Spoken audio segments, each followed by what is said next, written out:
Olá, olá pessoal, tudo bom com vocês? Aqui é do Estuda Mais e vamos começar por aqui uma videoaula falando um pouquinho sobre a introdução da química orgânica. Bom, a gente vai fazer uma introdução ao estudo da química orgânica, só que nessa aula eu não vou falar sobre a parte histórica da química orgânica, falando sobre as divisões entre química orgânica e inorgânica, ou falar sobre a teoria do vitalismo. Na videoaula de hoje nós já faremos uma definição sobre o que é a química orgânica atualmente. Atualmente, a química orgânica ela é definida como sendo a área da química que estuda os compostos de carbono. Então a gente vai dizer que a química orgânica é uma área da química.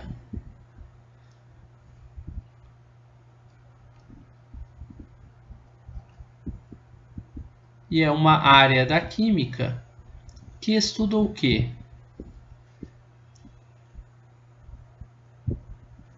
Uma área da química que estuda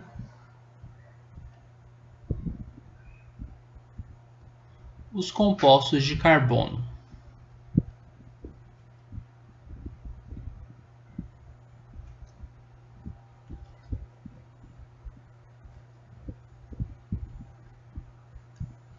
Bom, os compostos de carbono são moléculas que possuem um átomo de carbono dentro da sua estrutura.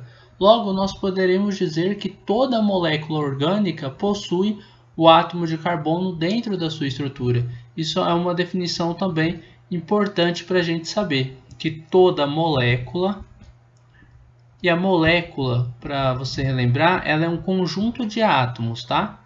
Toda molécula orgânica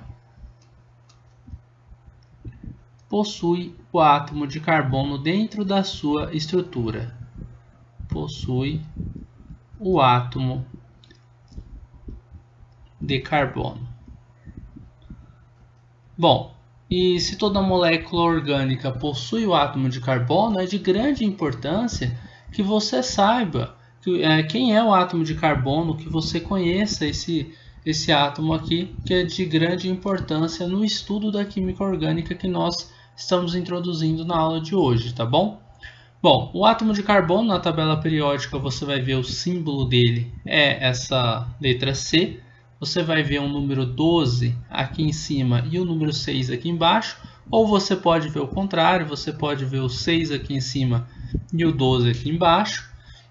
Esse número maior ele é chamado de massa atômica, tá? Também representado às vezes como sendo o número de massa que você tem. Só que na tabela periódica você tem mesmo a massa atômica,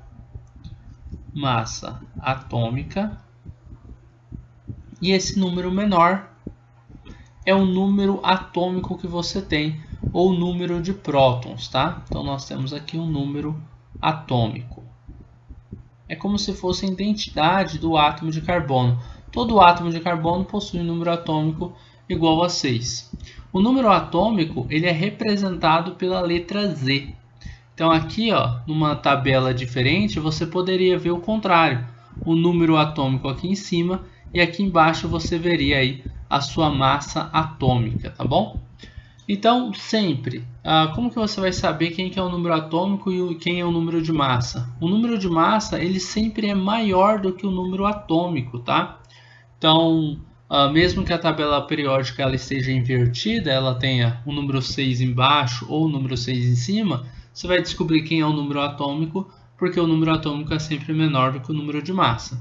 Uma coisa que é importante você saber é que esse número atômico ele é igual ao número de prótons que você tem de um átomo. E se o seu átomo estiver no estado fundamental, também é igual ao número de elétrons.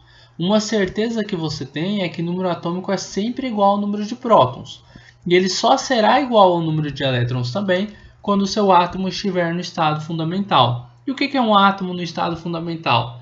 É um átomo que não está fazendo nenhuma ligação química, é um átomo que não fez nenhuma ligação química, é um átomo que não ganhou, não perdeu elétrons, não está compartilhando elétrons, tá? É um átomo isolado. Então, se você tiver um átomo de carbono isolado na natureza, você tem esse átomo com uma massa atômica igual a 12, o seu número atômico igual a 6. E quando eu digo que o número atômico é 6, eu também estou dizendo que o número de prótons é 6. Estou dizendo que esse átomo de carbono também tem um número de elétrons igual a 6. Logo, número atômico é 6, o número de prótons também é 6 e o número de elétrons também é 6. Saber o número de elétrons é de grande importância para que você saiba fazer a distribuição eletrônica desse átomo. No caso, é importante eu saber a distribuição eletrônica do átomo de carbono para entender um pouco mais sobre a estrutura atômica desse elemento químico. E para a gente fazer a distribuição eletrônica, a gente vai precisar saber como que é o diagrama de distribuição eletrônica ou o diagrama de energia que você tem ali de Linus Pauling, tá? Então vamos colocar aqui o diagrama de Linus Pauling. Bom, primeiramente aqui uma correção, eu coloquei um N a mais aqui, é Linus Pauling, né? Linus Pauling. Bom, o diagrama de distribuição eletrônica dele, basicamente, é esse diagrama que eu estou copiando aqui. E não apareceu, vou tentar de novo. Vamos colocar aqui. Aí, ótimo. Esse é o diagrama de distribuição eletrônica e como que ele vai funcionar. Aqui em cima você tem o número de elétrons, né? Então você tem, por exemplo, um S2, 2 elétrons aqui em cima, 2S2 você tem mais 2 elétrons, 2P6 você tem mais 6 elétrons e assim por diante. Num átomo de carbono, a gente está vendo que o número de elétrons que a gente tem é igual a 6. Então a gente vai fazer a distribuição eletrônica para chegar em 6 elétrons. Se eu utilizar aqui um S2, eu tenho na primeira camada, no subnível S, na primeira camada, eu tenho 2 elétrons. Depois eu venho 2S2. Na segunda camada, no subnível S, eu tenho mais 2 elétrons. 2 mais 2, eu já utilizei 4 elétrons aqui. Mas eu preciso chegar em 6 elétrons. Então eu continuo a distribuição eletrônica até chegar nesse número 6. Então eu vou ter aqui 2P6. Se eu colocar 2P6 da forma que está, eu terei 2 mais 2, 4, mais 6 são 10 elétrons. Bom, 10 elétrons são mais elétrons do que o que eu preciso. Eu preciso só de mais 2, então você coloca 2P2. Esse número 6 que aparece aqui em cima é o número máximo de elétrons que cabem no subnível P.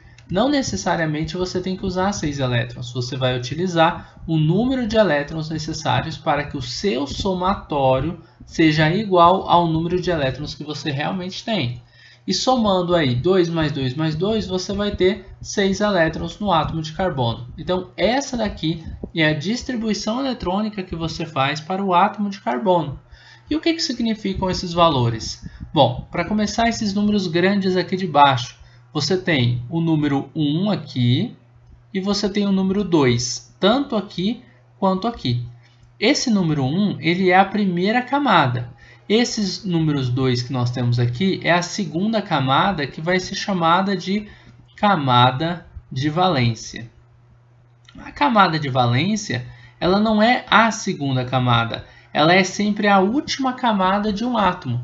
Como no átomo de carbono a gente só tem a camada 1 e a 2, a segunda é a camada de valência. Quantos elétrons eu tenho na camada de valência? Você vai somar o número de elétrons que você tem aqui no 2S e no 2P.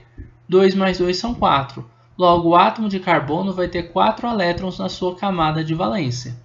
Se você for representar, se você tentar desenhar um átomo de carbono, você vai desenhar mais ou menos assim. Um núcleo. Dentro desse núcleo você vai ter aqueles 6 prótons, mais os seus nêutrons. Tá? Que eu não representei eles aqui, mas dentro do núcleo de um átomo, vamos escrever isso aqui, dentro de um núcleo, você tem 2 tipos de partículas. Você tem os prótons e você tem os nêutrons. Tá? Prótons e aí você tem também as suas camadas. Você tem aqui a primeira camada, que é esse número 1 que a gente tem aqui. Na primeira camada nós temos 2 elétrons. Então você vai colocar, ó, 2 bolinhas aqui. É um elétron. Vou colocar até de outra cor para a gente saber diferenciar. Eu tenho um elétron aqui. Eu tenho um elétron aqui. E na segunda camada, que vai ser a nossa camada de valência, vamos tentar representar essa circunferência aqui. Mas ficou bem feia, mas tudo bem. Na segunda camada, a gente vai ter 4 elétrons, não eram? 2 mais 2. Então, nós temos aqui 1, 2, 3, 4 elétrons. E aqui estão os elétrons da nossa camada de valência. A primeira camada é a camada ou nível de número 1. Então, você tem a primeira camada, que é a camada 1, e a camada 2. Antigamente não era chamada assim, eram por letras, era a camada K, a L, a M, a N, a O, a P e a Q. A camada 1 era a camada K. O que é um nível 2 era a camada L, nível 3 camada M, nível 4 o N, o 5 o O, o 6 o P e o 7 o Q. Então a gente tem aqui as camadas K e a camada L. Eu posso dizer então que o átomo de carbono ele possui 4 elétrons na sua camada de valência. Então, carbono possui 4 elétrons na camada de valência. Na camada de valência. E o que significa dizer isso? Que ele tem 4 elétrons na camada de valência. Significa dizer que o átomo de carbono ele vai precisar fazer 4 ligações para ficar estável. Por quê? Ele já tem 4 elétrons. Existe uma regra, que era chamada de regra do octeto, que fala o seguinte, ó, pela regra do octeto, os átomos eles precisam ter 8 elétrons para ficar estáveis, 8 elétrons na camada de valência. Na camada de valência, para ficarem estáveis. Para ficar